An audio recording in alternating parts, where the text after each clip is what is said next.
Today, we celebrate a miraculous deliverance in Israel's history. During the reign of King Xerxes, the ruler over the land of Persia, from around 486 to 465 BC, there was a plot to exterminate the Jewish people. But God miraculously saved them through two heroes. The story is retold in the book of Esther, and all of these children sitting around me today are going to help me share this story with you. Kids, are you ready? Yes! Are you sure? Yes! Well, then here we go, the miraculous story of Purim.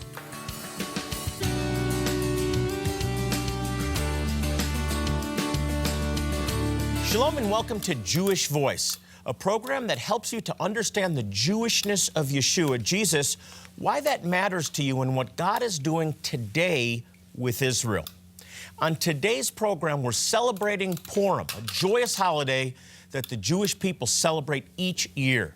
It recounts the miraculous deliverance of the Jews as told in the book of Esther, how an evil man rose up to destroy the Jewish people and how they were delivered by the hand of God. And I'm joined today by all of these children. Hi, kids. Hi. They're going to be helping me to tell the story today. Who is ready to help me share the story of Purim? Are you ready? Oh, that doesn't sound like enough already. Are you ready? Me. There you go.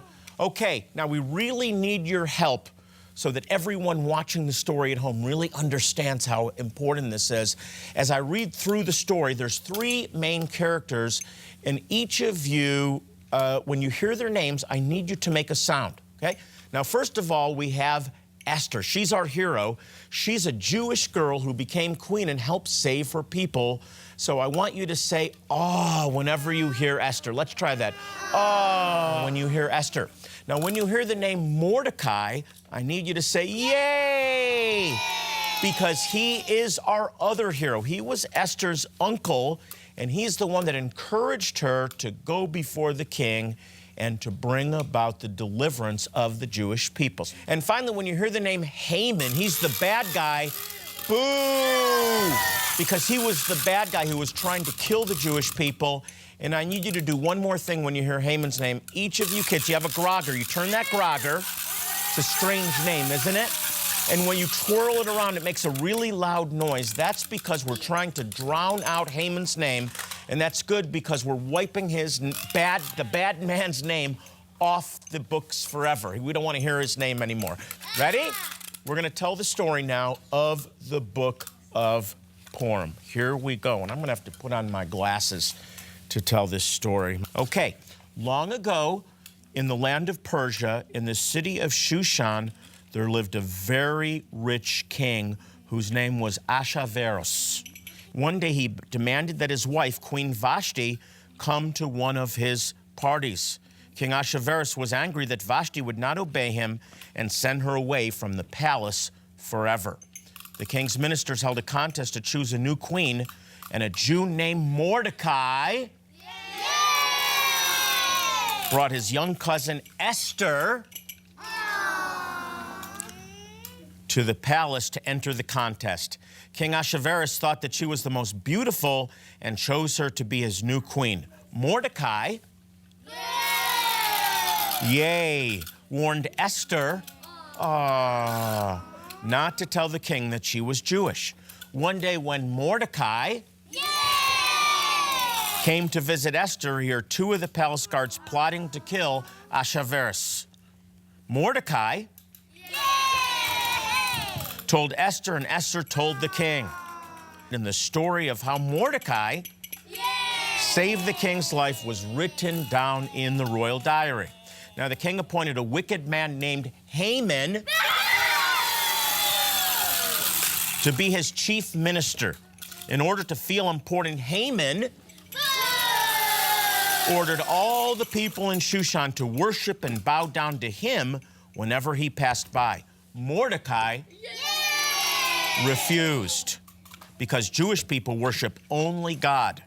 This made Haman angry. And he decided to kill Mordecai and the rest of the Jews. Haman asked the magicians to select a day to kill the Jewish people. Using Purim, or lots, which were magic numbers, they chose the 13th day of the Jewish month Adar. Haman told Ahasuerus that Mordecai and the other Jews did not obey the king's law and should be killed. The king agreed to issue a royal order. Haman had gallows built so that Mordecai could be hanged. When Mordecai heard that his people were in danger, he sent to see his cousin Esther, and begged her to try to change the king's mind. Mordecai told her to pray for courage. For 3 days and nights, Esther did not eat or sleep. On the third day, Esther went to the palace, and when the king saw his beautiful wife, he stretched out his golden scepter and invited her to come in. Esther did not wish to anger the king, so she did not tell him her reason for coming. Instead, she invited him to a banquet and asked him to bring Haman. When Ahasuerus and Haman arrived at Queen Esther's banquet, the king saw that she looked unhappy. "What can I give you?" he asked his wife. "I am ready to grant you half my kingdom." Esther told them that a wicked man was planning to kill her and the rest of her people, the Jews.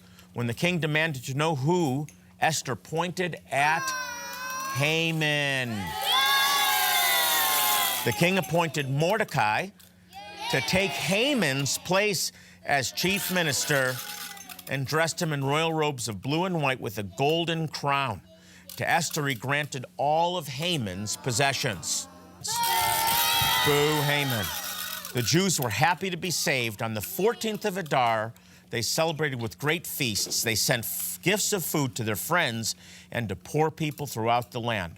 Mordecai told them on that day each year, they should celebrate to remember how they were saved from Haman's evil plot. The holiday is called Purim after the magic numbers Haman's magician used. And Mordecai became a great man in the palace of King Ahasuerus and did many good things for the Jewish people. Yay! Come on! And that's the story of Purim. We'll be right back. Jewish Voice is dedicated to proclaiming the gospel, the good news that Yeshua, Jesus, is the Messiah, to the Jew first and also to the nations. One way we do this is by helping some of the most impoverished and needy Jewish people in the world, people who often die from medical conditions that here in the West could be easily treated. Even more important than the physical relief our medical help provides is the fact that our practical demonstration of His love opens the door for us to share the good news. Today, we are just weeks away from our next medical clinic in Ethiopia to help the impoverished Jewish community there. Our volunteer medical professionals will provide medical care, dental care, and eye care, all free of charge, to thousands of men, women, and children, many of whom have never even seen a doctor or dentist. Will you help these precious people? Every gift, large or small, will make a difference in someone's life. As you respond with a gift of love of $40 or more, we will send you this incredible resource on the feasts of the Lord called Enter His Gates. With this beautifully illustrated and easy to understand book, you'll discover traditions that Yeshua, Jesus, observed and what they meant to His ministry, and Jewish celebrations, practices, and customs that you can bring into your own home that will deepen your faith and your understanding of your ancient heritage. You will be greatly blessed by this book, which gives a greater understanding of your Jewish roots. In addition, we'll also send you a 2-CD in-depth teaching by Jonathan Bernis called The Feasts of Israel, a revelation of Messiah in Last Days Prophecy. With this teaching, you'll learn about the 7 biblical feasts found in Leviticus 23 and how they point to Jesus. and how these biblical feasts are prophetic shadows of end-time events and Yeshua's return. Please call, click, or write now. And please be as generous as possible. When you respond, you will be providing life-saving medical help to very needy Jewish people. And Enter His Gates in Jonathan Bernis's teaching will not only inspire you, they'll be a constant reminder of your partnership with us to demonstrate His love. Thank you.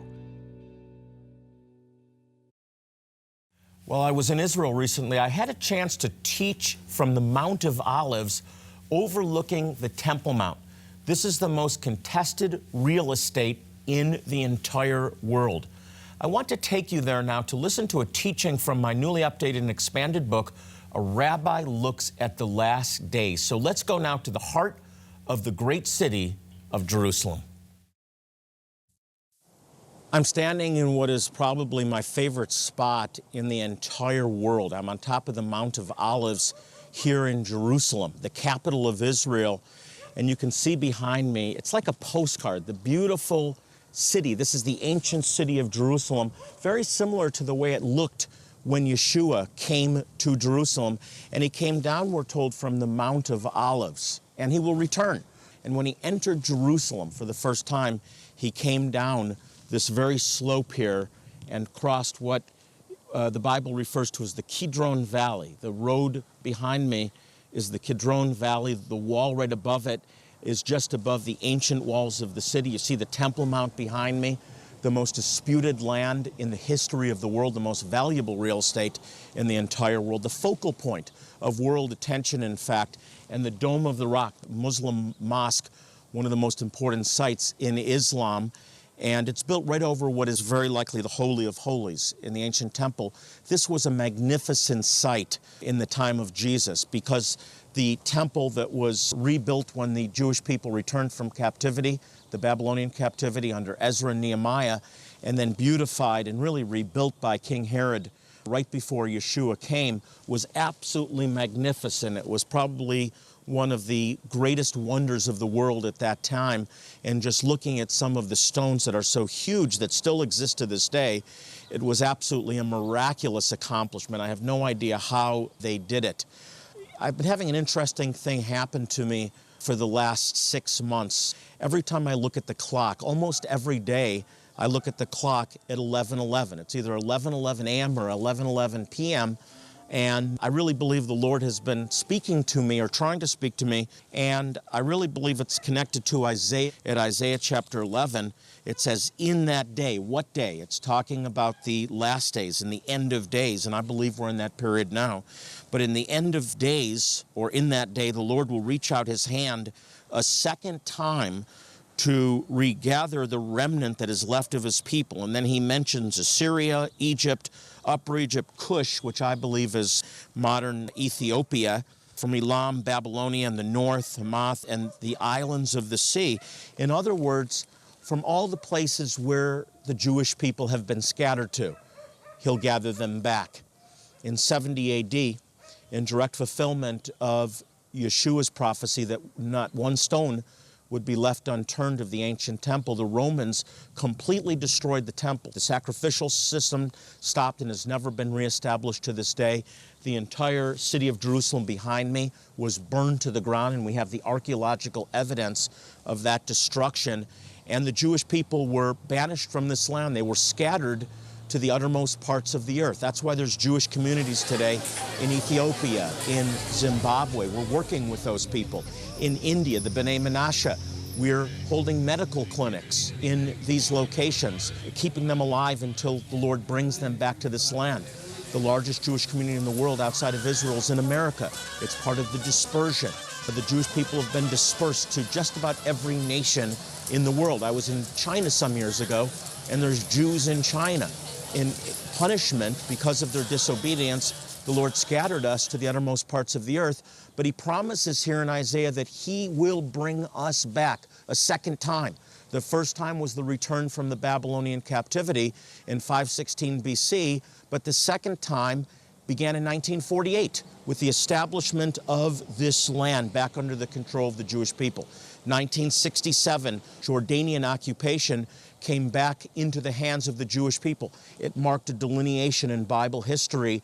We experienced this transition. Jewish people began to come to their Messiah. The blindness began to come off of their eyes. And we've seen over the years, since Israel was reestablished in 1948, we've seen Jewish people coming back from the nations of the world. In the 1990s, we saw over 1 million Russian-speaking Jewish people coming to this land from Russia, from Ukraine, from Moldova, from what was the Soviet Union, and Jewish people weren't allowed to leave that nation. And then the Iron Curtain fell, and over 1 million Jewish people came back to this land, or came to this land from the land of the north. This is a prophecy that's being fulfilled before our very eyes. The return, the regathering of the Jewish people back to this land. And it is happening before our very eyes. You don't hear much about this from teachers who talk about the last days, but the regathering of the lost sheep of Israel from the North Country, from Ethiopia. Over 130,000 Ethiopians now live in Israel. I believe they'll come back soon from Zimbabwe, the Lemba tribe, other tribes scattered throughout Africa and Asia, the B'nai Menashe, the children of Menashe, who may well be descendants of one of the lost 10 tribes, the tribe of Menashe. It's happening today before our very eyes. He's setting his hand against the second time. And it tells us that he'll raise a banner for the nations and gather the exiles of Israel and will assemble the scattered people of Judah from the four corners of the earth. The restoration of this city, the city of Jerusalem, the ancient city of Jerusalem behind me, is a direct fulfillment of Bible prophecy. I've rewritten a book that I wrote a number of years ago called A Rabbi Looks at the Last Days, and I go into specific prophecies like Isaiah 11:11, the promise of regathering the scattered remnant of Israel. I talk about the blindness coming off of the eyes of the Jewish people and other prophecies that are being fulfilled in direct connection with the last days. Why is it important that you get this book and understand what prophecies are being fulfilled? The answer is they're connected to the soon return of Yeshua, Jesus, to this earth, to Jerusalem. In fact, to here on the Mount of Olives. He's coming back soon, and you have a role to play. I want to encourage you to fulfill that role by understanding the season that we live in, understanding the prophecies that are being fulfilled. They're all in this book. They were written hundreds, if not thousands of years before they began to come to pass. It's all in the book. You need to understand what's in the book. Get my book, A Rabbi Looks at the Last Days. I love Israel and I love Jerusalem. I hope you'll come with us on a future teaching tour to Israel. Well, there's more to come. We'll be right back. Jewish Voice is dedicated to proclaiming the gospel, the good news that Yeshua, Jesus, is the Messiah, to the Jew first and also to the nations. One way we do this is by helping some of the most impoverished and needy Jewish people in the world, people who often die from medical conditions that here in the West could be easily treated. Even more important than the physical relief our medical help provides is the fact that our practical demonstration of His love opens the door for us to share the good news. Today, we are just weeks away from our next medical clinic in Ethiopia to help the impoverished Jewish community there. Our volunteer medical professionals will provide medical care, dental care, and eye care, all free of charge, to thousands of men, women, and children, many of whom have never even seen a doctor or dentist. Will you help these precious people? Every gift, large or small, will make a difference in someone's life. As you respond with a gift of love of $40 or more, we will send you this incredible resource on the feasts of the Lord called Enter His Gates. With this beautifully illustrated and easy to understand book, you'll discover traditions that Yeshua, Jesus, observed and what they meant to His ministry, and Jewish celebrations, practices, and customs that you can bring into your own home that will deepen your faith and your understanding of your ancient heritage. You will be greatly blessed by this book, which gives a greater understanding of your Jewish roots. In addition, we'll also send you a 2-CD in-depth teaching by Jonathan Bernis called The Feasts of Israel, a revelation of Messiah in Last Days Prophecy. With this teaching, you'll learn about the 7 biblical feasts found in Leviticus 23 and how they point to Jesus, and how these biblical feasts are prophetic shadows of end-time events and Yeshua's return. Please call, click, or write now. And please be as generous as possible. When you respond, you will be providing life-saving medical help to very needy Jewish people. And Enter His Gates in Jonathan Bernis's teaching will not only inspire you, they'll be a constant reminder of your partnership with us to demonstrate His love. Thank you. We've been conducting outreaches to India, Ethiopia, Zimbabwe, and other places where we've taken medical volunteers, prayer volunteers, and anyone who wants to give of their time to help poverty-stricken Jewish communities in need around the globe. Since 2010, we've been providing free medical clinics in Manipur, India, to a group called the B'nai Menashe, perhaps descendants of the lost tribe of Menashe. Here's a closer look at who these amazing people are and why they're so desperately in need of your help. And we're here in a little town called Chirachampur in Manipur, India, which is in the way far northeastern quadrant up near Burma. We've brought 30-some-odd healthcare professionals, doctors, nurses, dentists, and we've also hired about 150 local volunteers to help us set up a one-week clinic in this hospital. Jewish Voice sent out over 30 medical professionals, support staff, and prayer volunteers to reach this lost tribe of Israel, lost to the world, but not to God. In our short time there, and with your help, Jewish Voice was able to reach more than 6,400 people with medical help, and with the good news of Yeshua, Jesus, their Messiah. It's amazing to see how God can bring people all over from our diverse country on one trip to minister to people we don't know at our own expenses at times, time away from our family, but I don't think twice about it. There are so many things I can make symptomatically better, but I can't cure, I can't fix. So it was nice to help direct them to the one who could. While the Lord was using these dedicated doctors and nurses to bring physical healing to the people, He was also revealing Himself as the great Redeemer of the whole house of Israel. While the prayer room is voluntary to those who come for aid, it remains the busiest room in the clinic. Our prayer volunteers pray for the sick, stand with the burdened, share the good news of the Jewish Messiah, Yeshua, to these wonderful people, and no one leaves untouched. I feel that this is taking part in prophecy, and I feel so blessed to be a part of it, that we can be a part of living in prophecy, that the times that we are living in are so special because God is recalling His people back to Himself, and that not only spiritually but physically as well, that He's calling the people, Jewish people, tribes from all over the world back to Israel, but at the same time calling them spiritually back to Himself. And that's where we come in, when we can share the good news of Yeshua with them and share that He has come as reigning King in their hearts, that they can receive that now as well as go back to Israel, and that we can be a part in sharing that with them. A lot of people ask me why I do this.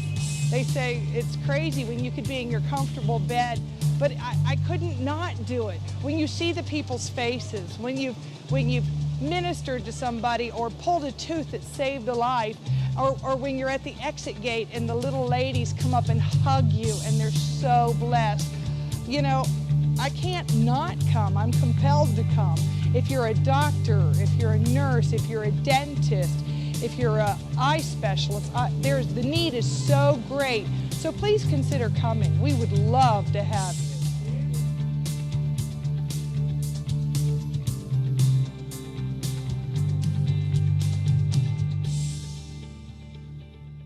Amazing. It is such an amazing experience to reach out to people in such need, Jewish people and you can make a difference in their lives. We would love to have you join us for a future outreach. All you have to do to find out more is to go to outreach@jvmi.org. That's outreach@jvmi.org. We'll be right back. Coming this summer, July 13th through July 20th. Join Jonathan Bernis and his family on a spectacular Alaskan cruise. You'll experience teachings and praise and worship in some of the most breathtaking and rugged scenery in the world. This is a voyage you won't want to miss. Be sure to join us in beautiful Alaska.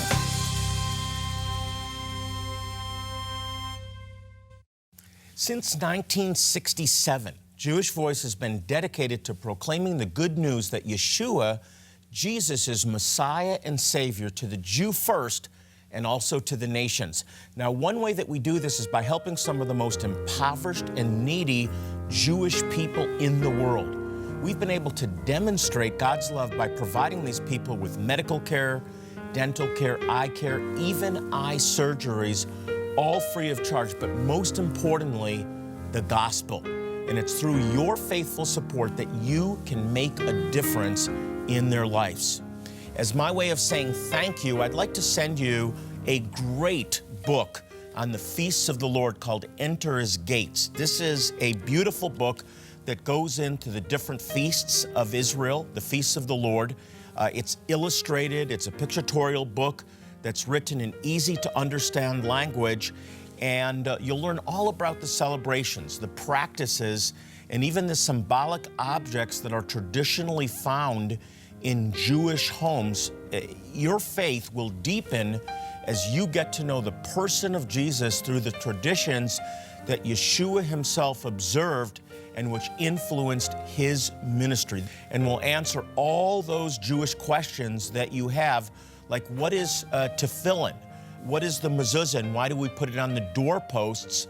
Can I wear a prayer shawl? Is Hanukkah the Jewish Christmas? And so it's really a great book to help you rediscover the Jewish roots of your faith. Now, along with this book, I also want to include a teaching that I did called The Feasts of Israel.